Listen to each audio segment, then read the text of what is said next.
Welcome to this multilateral fireside chat with John Denton, who is the Secretary General of the International Chamber of Commerce, the ICC. He's a global business leader, thought leader, and an international advisor on policy, as well as a legal expert on international trade and investment. I cannot think of anyone better to start off our Future of Strategy week. John, it's a very great privilege to have you with us today. That's great. Let me start with my first set of questions. I mean, really, we could talk for hours on all of this, but 2020 took us all by surprise, didn't it? At the beginning of the year, no one could have imagined the extent to which trade, supply chains, technology, businesses across the world will be pulled in different directions because of the COVID pandemic. But over the year, we've also seen a decoupling of technology systems between the US and China, more around trade wars, perceived security threats in the US. This sets the framework for the whole week of discussions. Are we looking at the end of globalization, do you think? Wow, what an amazing question. Maybe I should parse that question. It's pretty amazing. An end of globalization. Well, I suppose it depends a little on how you define globalization. I don't want to get too pernickety here, but I think the idea that seemed to be being propagated, that globalization equated to some form of global governance, where we all surrendered our sovereignty to the wise men and women who make up the United Nations system, the Bretton Woods institutions, and we'd all be much better off for it. Frankly, that's not only dead, but so it should be.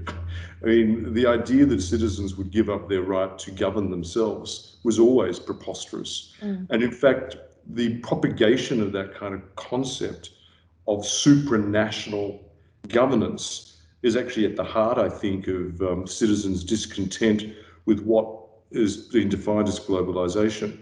But actually, if you define globalization as it actually is, which is really the process of interaction and integration among people, companies, and governments worldwide, and the increase in these global interactions is what caused a growth in international trade and the exchange of ideas and cultures. That's not dead, but it is reshaping and it is evolving. And as you say, 2020 is actually probably expediting the nature of the shift there as well. And so we're still seeing at a business level, lots of interactions at a business level. We are still seeing at a citizen's level, and as we were kind of just discussing on the way in, we actually want more contact, but there are inhibitions to that. And I think the stopping of that contact is actually causing people more harm. And that's why they want to reopen and actually allow global mobility.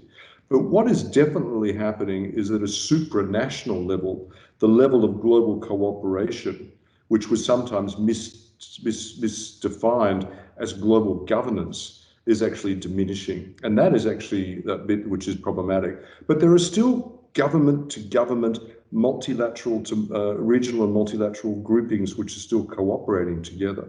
So I think it's an overstatement to define the death of globalization if you accept the way I describe it. But I do think if globalization was equated with supranational governance of the world, not only is it dead, but so it should be. And I'm happy to drive a stake in that, in the heart of that as well. It's really interesting. There's a huge amount there to unpack, but I guess my question was pretty global to start with. I think there's several things that you've said there. It sure was. So allow me to answer it the way I see fit. Why not start with the world? And I think what's become really interesting over the last few months, but what's also been really interesting over the last few years is several things that you've talked about here. Number one, the model of globalization that we had wasn't the right model in a sense, because it created inequalities, it's created frustration, and it's given people a sense of lack of control over their lives and the way in which they're driving their futures. So I mean, in that sense, we're all happy to say that wasn't what we thought. We weren't going to be talking about globalization in that sense. That wasn't what we were expecting globalization to be. We thought it was opportunities for all. But you've talked as well about the fact that this is something that's accelerated during the last few months. So we've seen technology, we've seen digitization, we've seen different ways of communicating, different ways of work. We've seen greater regional integration, but also disintegration as well. To what extent has COVID taught us some lessons over the last few months? What have we learned about what's good about trade, what's good about globalization? Well, actually, it's very, you phrased that, I think, in a really compelling way. If I can just pick up the first part, which is the nature and expectations of that phase of globalization. I think that globalization could be seen, as I said, it's an iterative process, it's evolving if you accept the way I describe it. Citizens in the first moves towards globalizations, particularly in the wake of the Second World War, when the Bretton Woods institutions, everything was enabled for open economies, agreed to give up some of their control because of the bargain that was struck that there'd be investment in training and education, health systems, all that kind of stuff we know from that early stage. The next stage of opening up, which was an acceleration, which sort of was characterised probably as an ab initio from the Big Bang in Europe, in the UK, with financial services, etc., where people agreed and acquiesced in a greater opening up of economies on the basis that they would receive benefits. That bit, they're saying, where's the money? Yeah, exactly. And where's the money? And that's why what I'm talking about now is that people are not opposed to the maintenance of open borders. They just want a better bargain for it. You know, what's in it for us is a piece. And so this issue of what will the citizens' bargain look like to support the continued evolution of globalization is a really important issue. People want contacts, people-to-people contacts. People want commerce to continue.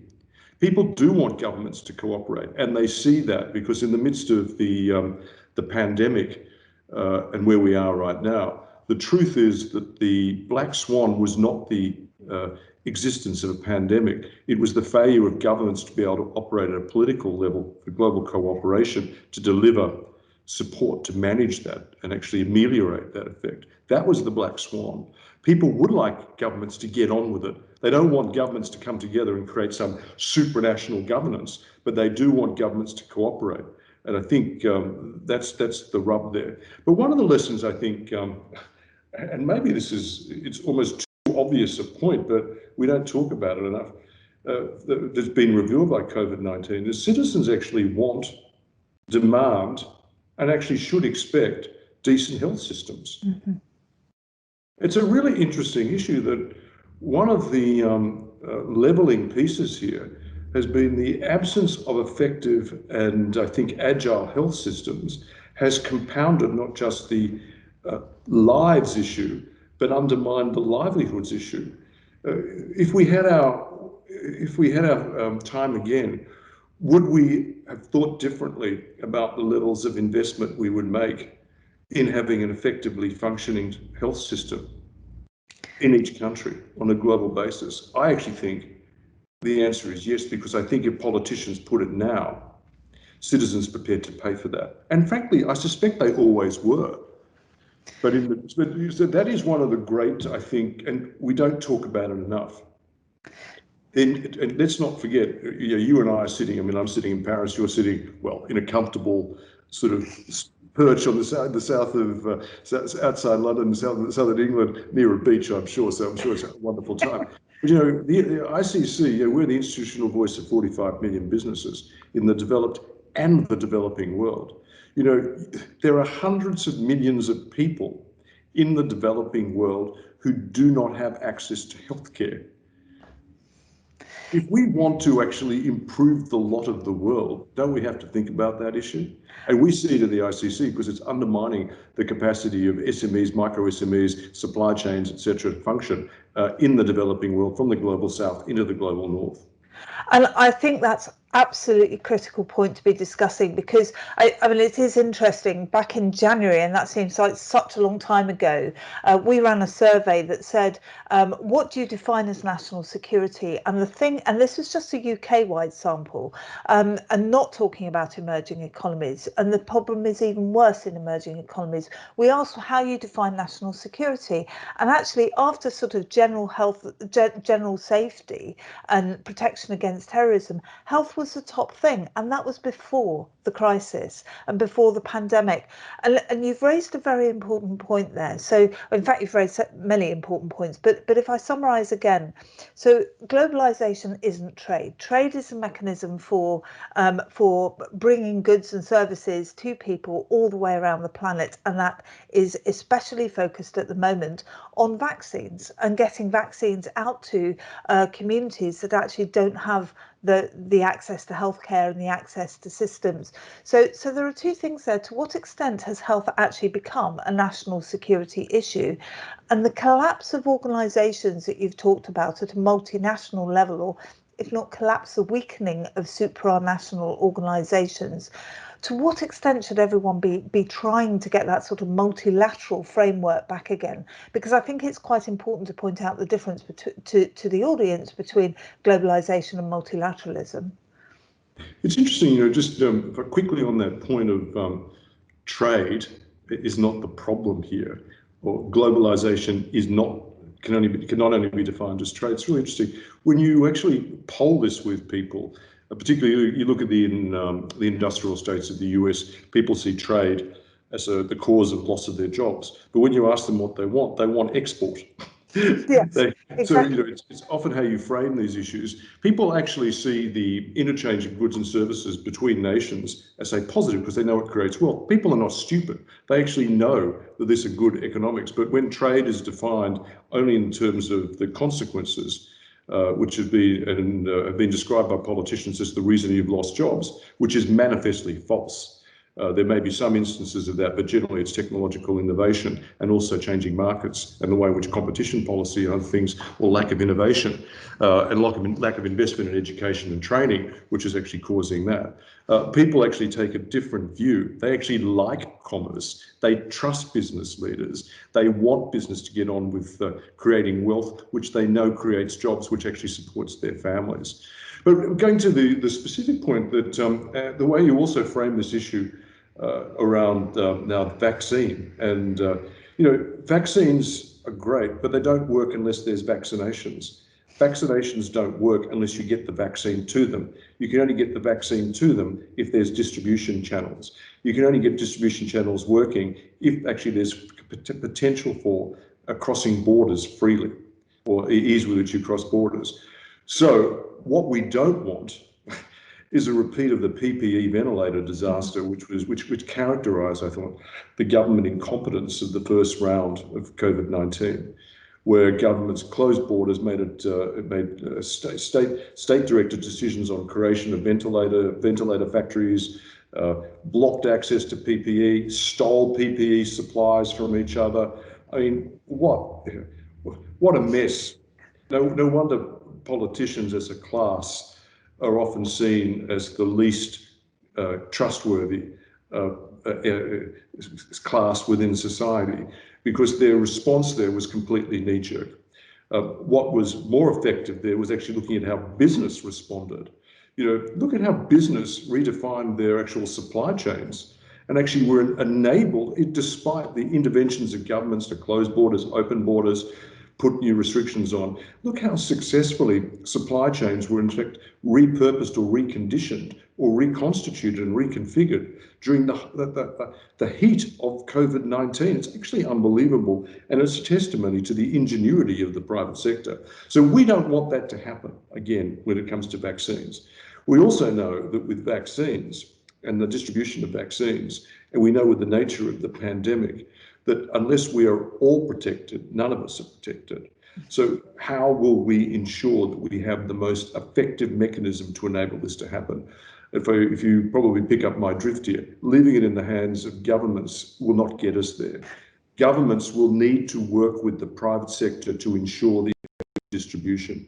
It's not for no reason, but it's actually for a very good reason that, I mean, well, maybe, but differently, that the International Chamber of Commerce is the only private sector body which is actually invited to participate in the council, which is called COVAX Act 8, which is all about the distribution of the vaccine and therapeutics. If you want to know my view on this, looking at the actual, there's some economics around this. You can actually, the cost of scaling successful vaccines and vaccinations and therapeutics globally to enable when a vaccine or therapeutics, and who knows how many will actually be required to actually operate, is about, the cost is about $38 billion, which sounds like a big number. But if this goes to the equation, if we get that out there, it has the capacity to increase economic growth by $9 trillion. That's actually a good investment. And by the way, $38 billion is less than about 0.8% of the GNI. This is a pretty sound investment. But we need governments to step up. We need the private sector to step up to enable that to happen, because you talked before about growing inequality. If we do not have equitable access to vaccines and therapeutics on a global basis, and we have a resurgence of the nonsense around PPE from the first tranche, and we have vaccine nationalism, this will be a disaster, and we will not resolve the issue of how you cope with and ameliorate the effects of a pandemic. Because sadly, Rebecca, and I think this is the generally accepted view now, this will not be the last pandemic we face. So unless we get the mechanisms right. And so in this case, global cooperation is required.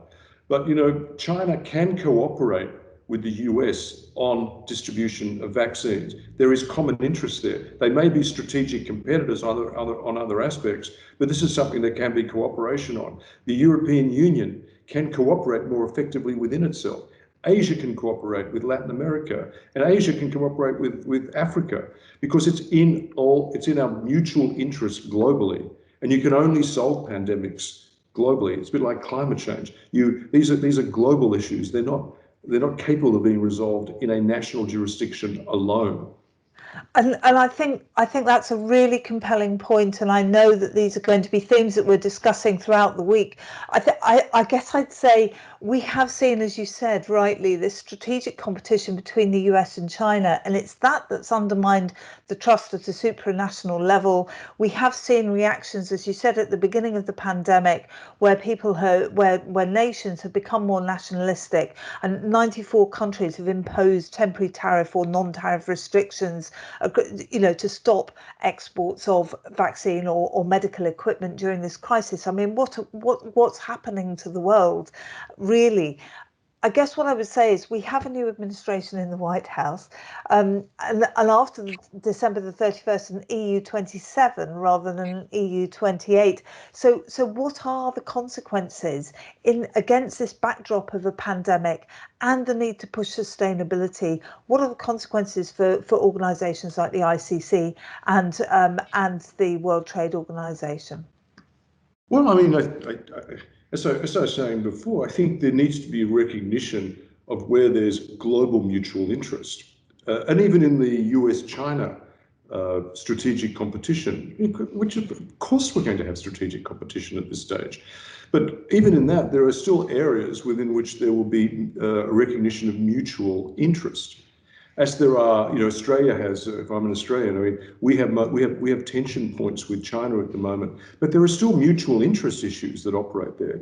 The challenge is always at a global diplomatic level is to find the areas of mutual interest and actually use those to grow into other areas where you can have trusted and confident and decent conversations to improve the relationship. But there are mutual interests, and one of the great mutual interests is to actually have a functioning global economy. A global economy that grows is a positive. Fundamental to that is having a trading system that operates. And the best mechanism to actually oversee that, curate that, is what we created, which is the World Trade Organization. So it's in our mutual interest globally to improve that institution, to actually build the WTO of the future.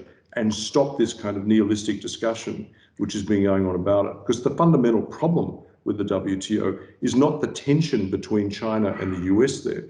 The fundamental problem with the WTO is that the basis upon which it was founded is no longer relevant in the 21st century. It was founded in the non-digital economy period of the world. We are now in the digital economy period of the world. We are now in a period of the world where we accept the need for action on sustainable development. We also accept the need for action on climate. You can use all sorts of adjectives, existential threats, all that sort of stuff, but there's a general recognition. The WTO cannot operate without recognizing the digital economy. The WTO cannot operate in a bubble. It will have a role to play in terms of delivering on the Sustainable Development Goals. It will also have a role to play on climate change. It needs to actually work that through.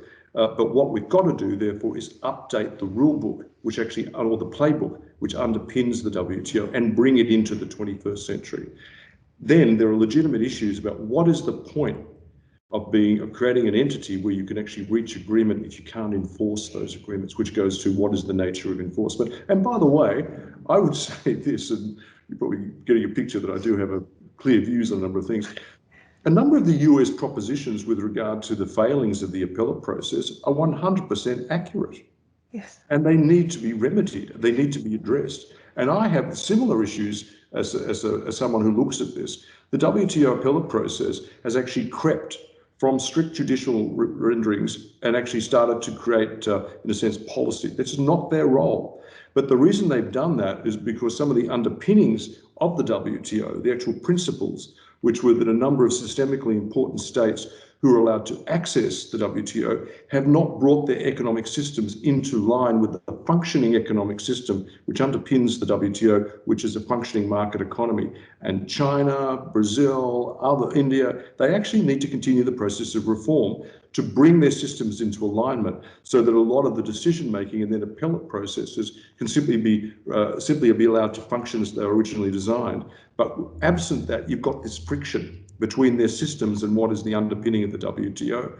And that's been leading, because the members can't agree, they've been kicking it, basically the can up the road to the appellate process, and the appellate process is in a way been intervening. So we need systemic reform to enable that to actually properly function again, upgrading the rule book that supports the WTO, and actually ensuring the WTO starts recognizing that to have effective global trade in the 21st century, it's got to be mindful of sustainable development issues, equality issues that go to eradication of poverty, because it should be trade for people and for planet, which is the other aspect as well. So we need leadership there that can enable that to happen.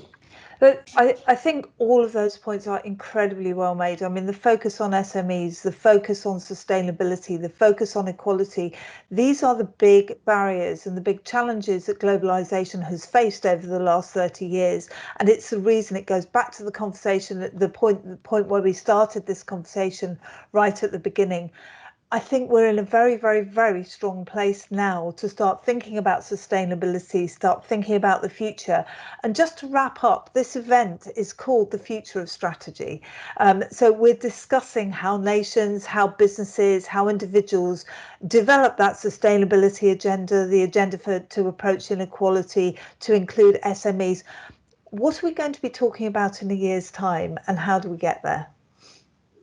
Well, actually, a point actually very elegantly made, I might say, Rebecca. So if you think about strategy, I mean, what is the point of strategy? So it generally involves setting goals and priorities, and then the mechanism to achieving them, and then describing an end state that you want to get to. I mean, it's basically what it is. So when I look at the outlook for, I suppose, the next year, the three key priorities in that context that I see are: one, first of all, identifying solutions which companies can take forward individually. So we're talking here, hopefully, a lot of business people watching us. They need to identify their own priorities, which they want to take forward. That's really important. We also need to start pooling together, I think, expertise to develop reforms needed to bring about genuine systems change. And that's by strategic collaboration. There's stuff we're doing. I mean, this whole issue, we talk about digitization, digital playbooks, etc. But we don't actually have digital standards that operate. cross borders. And of course, that's one thing the ICC is doing from our point of view. Strategically, it's absolutely critical. We've created a digital standards initiative in Singapore, which is going to, the purpose of which is to bring together all the various ecosystems and in a sense create interoperability by the standards we create to enable that to happen. And we're starting with aspects to do with trade finance, so that we actually get a standard that operates through the acceptance of things like electronic credits, letters of credit, etc. You know, you would have thought with COVID-19 there would be a huge uptake in moving to digital in terms of the formalization of documentation, but it actually hasn't happened. So that's one of our jobs, is to get that happening. And also I think the last thing is really to invest now financially, but also with our time and our bandwidth in capacity building, mentorship for the next generation, which is, I've just come off a call, the ICC, we've been creating these institutions called Centers of Entrepreneurship, and we're doing them and we're placing them in the developing world. We've done our first, well, one I've just come from is in Beirut, which is for the Arab world. We're actually doing it there because we actually want to build mechanisms to enable citizens, but really young people in the next generation of Arab business people, to give them the skills to build businesses, build a way of living, build a lifestyle, build a way of supporting their families in a market economy. I mean, we actually believe in the market economy and we want more people to have an investment in it. So that's what we're trying to do. So that's building for the next generation and building that in the developing and emerging economies. It's really important for us, because if we're going to solve this nut of the growing rise in global inequality, we actually have to do something about it, not just describe it. And that's what we're doing. So strategically, making certain businesses can function effectively over the next year, starting to pool together the resources needed to actually enable some of these big reforms that are needed to help us enable businesses in the 21st century and enabling the next generation. They're the key strategic elements. But we want that next generation enabled and supporters of market economies. John, thank you so much for your time. Absolutely marvellous to talk about inequality, multilateralism, sustainability, SMEs and vaccine supply chains, all in the space of 20 minutes. I think you've done incredibly well. Thank you very much indeed. That was a real tour de force of the challenges faced by the global economy, and we will start to unpack them during our Future of Strategy event now. Thank you very much indeed for participating. A real pleasure. Thanks, Rebecca. All the best. Thank you. Take care. Bye.